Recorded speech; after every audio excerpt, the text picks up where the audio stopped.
یہ کر رہا تھا کہ یہ آیت مبارکہ جو ہے جب اس سے پہلی آیت مبارکہ کو ہم ساتھ ملاتے ہیں تو یہ انتہا درجے کی گستاخی بنے گی اگر اگلی آیت کو اس سے متعلق کیا جائے، کیونکہ پہلی آیت میں جب یہ کہا جا رہا ہے کہ نبی آپ کو معلوم کوئی نہیں، تو نبی اکرم صلی اللہ علیہ وسلم پھر گویا کہ معاذ اللہ ان چنیدہ نبیوں میں نہیں ہے، تو یہ بہت بڑی گستاخی بنے گی۔ دوسری وہ دلیل دیتے ہیں سورہ آل عمران کی آیت نمبر 179، اس میں ہے کہ ما کان اللہ لیطلعکم علی الغیب، اللہ نہیں ہے کہ وہ اطلاع دے تم کو غیب پر، ولیکن اللہ یجتبی من رسلہ من یشاء، لیکن اللہ اپنے رسولوں میں سے جن کو چاہتا ہے چن لیتا ہے۔ معاملہ صرف اتنا ہے کہ یہ دو الگ الگ باتیں یہاں پر بیان ہوئی ہیں کہ اللہ علم غیب کی اطلاع تو کسی کو نہیں دیتا، اور دوسری بات یہ کہ اللہ اپنے رسولوں میں سے جس کو چاہتا ہے چنتا ہے۔ لیکن اس کو متعلق بنا دیا جائے اگر جس طرح کے وہ لوگ بناتے ہیں کہ نہیں جی غیب کی باتیں بتانے کے لیے اللہ چن لیتے ہیں، تو ہم کہتے ہیں کہ پھر بھی اس میں ہمارے موقف کے اوپر کوئی زد نہیں پڑ رہی، کیونکہ اطلاع علی الغیب پر ہم بھی قائل ہیں کہ اللہ کئی باتوں کی اطلاع دیتے ہیں، تو اللہ یہاں پر بھی یہی کہہ رہے ہیں کہ بعض رسولوں کو اللہ چن کے ان کو غیب کی بعض باتوں کی اطلاع دے دیتے ہیں، تو بعض باتوں کی اطلاع ہو جانا اس کے تو ہم قائل ہیں، بلکہ بہت ساری باتوں کی اطلاع ہونے کے ہم قائل ہیں، تو اس لیے یہ ان کی دلیل کوئی نہیں بنتی ہے۔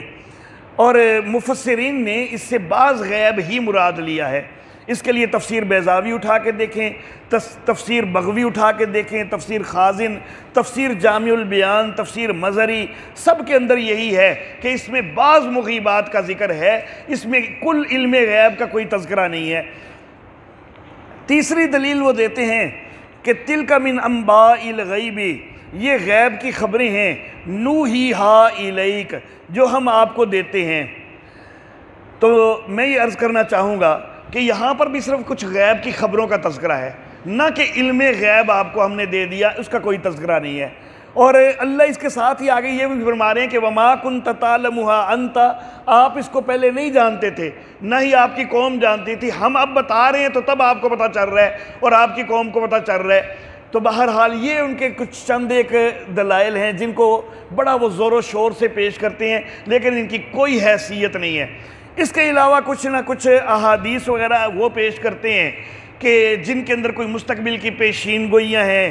یا ماضی کے کچھ حالات و واقعات کا جن میں کوئی ذکر ہے، لیکن میں یہ عرض کرنا چاہوں گا کہ یہ سارا کچھ بعض غیب کے تحت آتا ہے۔ دلیل ان کو وہ چاہیے کہ جس کے اندر وہ یہ ثابت کریں کہ ہر چیز کا علم جو ہے وہ دے دیا گیا، اور اس کے لیے کوئی دلیل نہیں ہے۔ بعض غیب کی خبریں دینا تو اس کا جو ہے وہ تو ذکر آ جاتا ہے، لیکن کلی علم غیب، جمیع ما کان و ما یکون کا علم ہونا، تو یہ صرف اور صرف اللہ ہی کے لیے ثابت ہے، اس کے کسی اور کے لیے ہونے کی کوئی دلیل بھی